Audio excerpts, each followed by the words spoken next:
8 জন MP সংসদে রয়েছে, কিন্তু এই 8 জন 100 জনের থেকেও শক্তিশালী ভাবে রাষ্ট্রপতি পরিবর্তন করার সক্ষমতা রাখে না। সে দেশ পরিবর্তন করবে কিভাবে? অভিভাবক সুলভ ব্যক্তিকে এই বাংলাদেশের জনগণ রাষ্ট্রপতি হিসেবে দেখতে চায়। আমরা শুনছি এখন নাকি রাষ্ট্রপতি পদত্যাগ করবেন। রাষ্ট্রপতির এত বছর পরে মনে হলো তার পদত্যাগ করা প্রয়োজন। রাষ্ট্রপতি পদত্যাগ করবে না, হয়তো সরকারি রাষ্ট্রপতিকে সরিয়ে দেওয়ার পরিকল্পনা করছে। চিন্তা করে দেখুন, এই বিএনপি সরকার যারা বলে 2/3 আসন পেয়ে তারা সরকার গঠন করেছে, 5 মাসে তারা আওয়ামী লীগের রাষ্ট্রপতি পরিবর্তন করতে পারে নাই। যেই সরকার আওয়ামী লীগের রাষ্ট্রপতি পরিবর্তন করার সক্ষমতা রাখে না, সে দেশ পরিবর্তন করবে কিভাবে? আমরা মনে করি ফ্যাসিস্টের দোষর চুপ, পদত্যাগ করলে হবে না, পদত্যাগের পরে তাকে গ্রেফতার করতে হবে। এবং গণহত্যায় তার সমর্থন রয়েছে, দুর্নীতিতে তার স্পষ্ট প্রমাণ রয়েছে যে দুর্নীতিবাদ।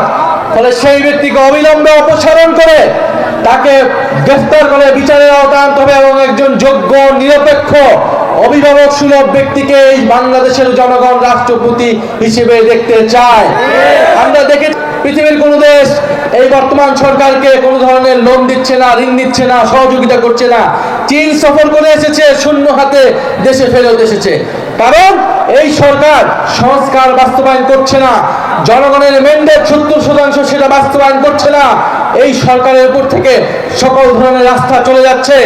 ফলে কোন দেশ ওই সরকারকে সহযোগিতা করতে প্রস্তুত নয়। তারেক রহমান কোনো সহযোগিতা পাবে না যদি না তিনি জাতীয় ঐক্য দেখাতে না পারেন।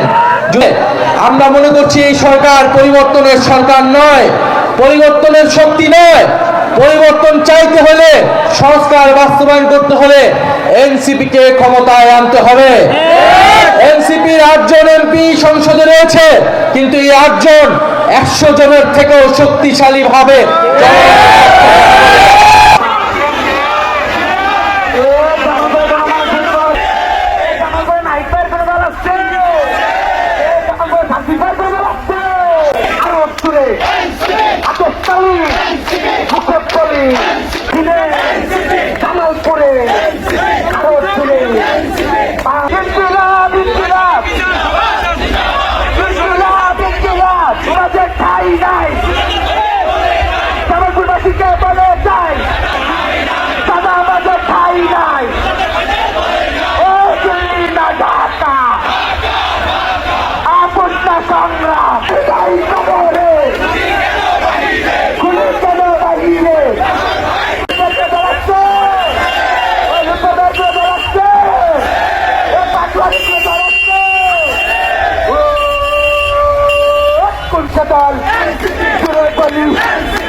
বাংলাদেশে কুসংস্কার নামক একটা বাচ্চা জন্মগ্রহণ করলো।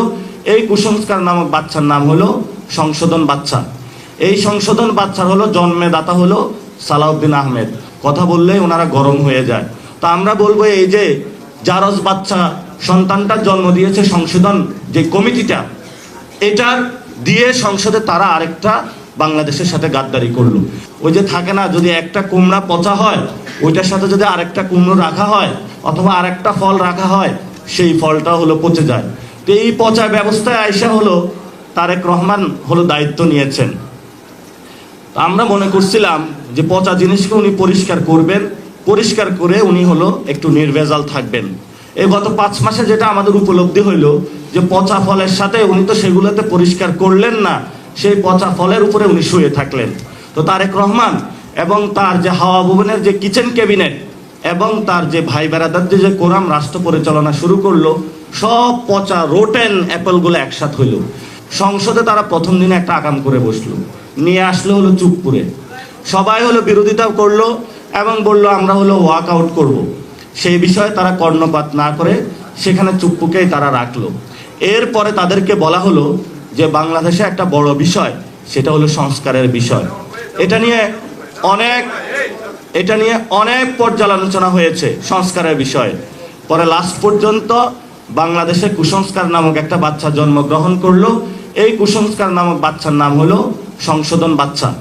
এই সংশোধন বাচ্চার হলো জন্মদাতা হলো সালাউদ্দিন আহমেদ। সংস্কার কমিশনে আমরা বারবার বলেছিলাম, সালাউদ্দিন ভাই, আমি ওনার বাসায় গিয়েও বলেছি যে আপনি কেন সংস্কারের প্রশ্নে আসতেছেন না।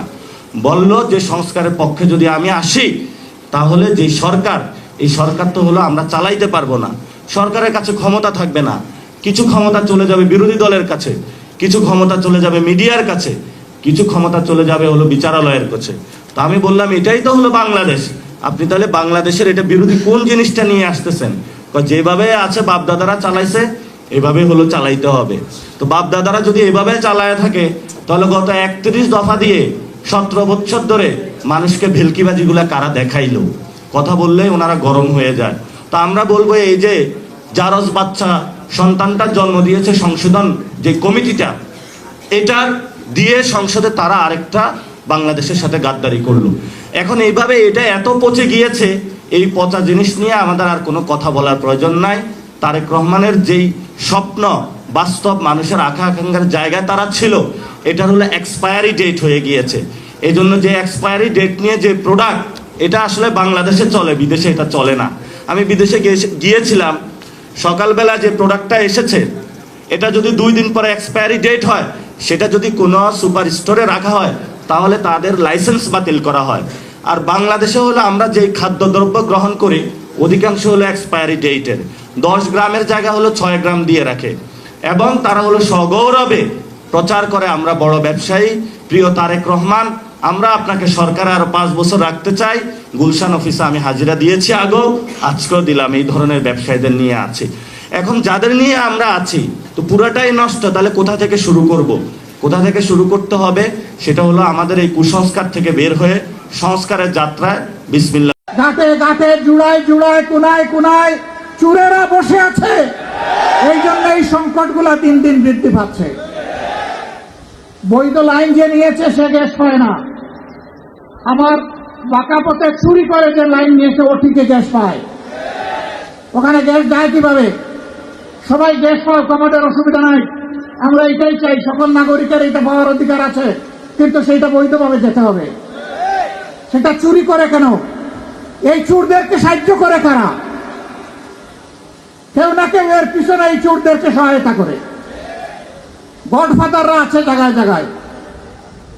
সম্মানিত ভাইয়েরা, একটুখানি রাস্তা, তারপরে আমাদের হকার ভাইয়েরা সেখানে দোকান বসে রেখেছে।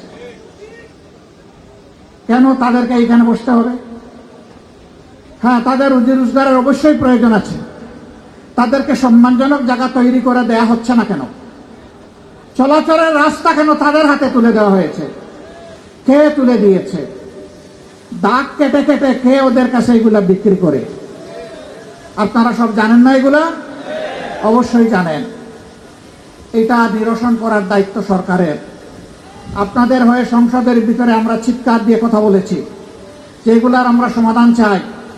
সমাধান যাদের হাতে তাদেরকেই সমাধান করতে হবে।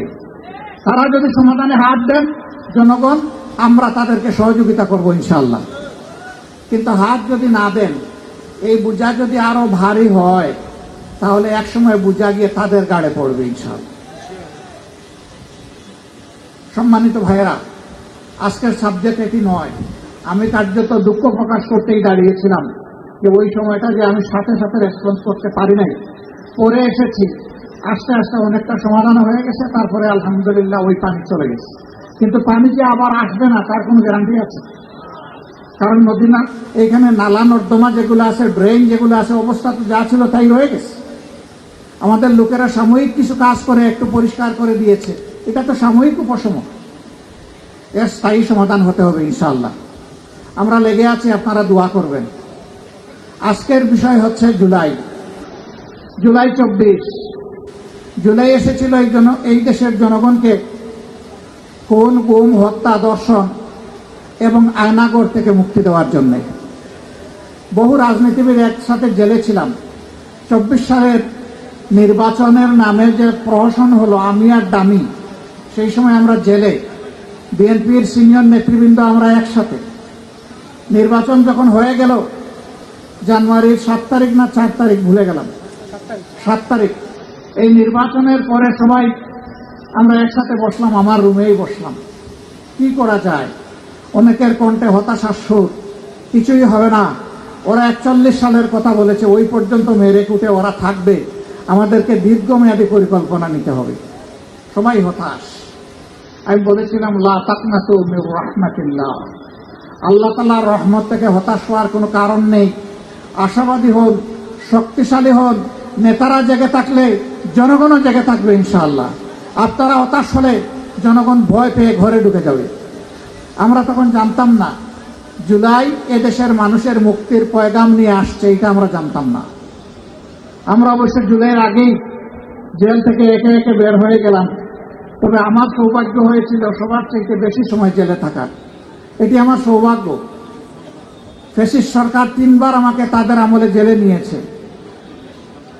আমাকে নিয়ে আগে ছাড়ে পড়ে, লম্বা সময় রাখে, আমার প্রতি দারুণ দরদ থাকে যে তুমি বাইরে বড় কষ্ট করেছো, কয়েকদিন এখানে বিশ্রাম না। আমি দেখি যে নেতৃবৃন্দ অনেক দলের ঢুকে বের হয়ে যায় 1 মাস 1.5 মাস। আমার বছর না পড়লে আমার মেয়াদ পূরণ হয় না। তারপরে আমরা সবাই বের হলাম।